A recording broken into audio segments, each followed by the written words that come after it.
Majamaa mimi ndio bulanda. So ni theory yangu about police recruitment.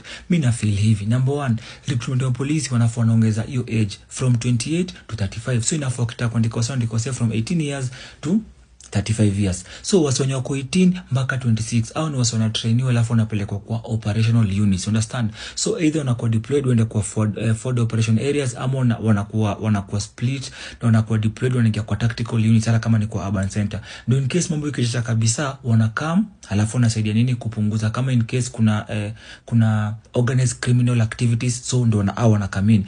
The remaining from 28 kusonga mpaka 35 au ni wase at least washaingia kwa ile akili ya uzazi na washaingia that they want to lead people, understand? Au ni wase sawa wanaletwa place kama urban centers ama wanapelekwa tu kwa station zenye ziko place wase wako, au ni wase wenyewe wako nayo some sense of kupatia wase advice na kutaka kukua kama wazazi. So ni wase wanza kwa resonate fiti na community area. Aleka wengine wenye wako 18, 22, 23, 24 ni mtu mwenyewe yeye anafikiria tu bomburush na hasira toka nayo nini college.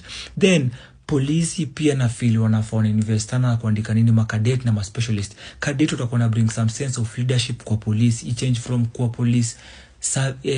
kwa police force. Okay, say ni service but wana operate kama police force to real police service, understand?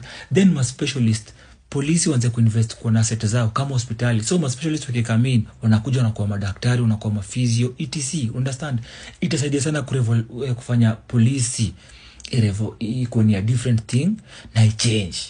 Lakini ati hii tu tunaandika watu wenye tunaandika jamani bulanda. Hapo kwa polisi kuchange itakuwa ni bulanda.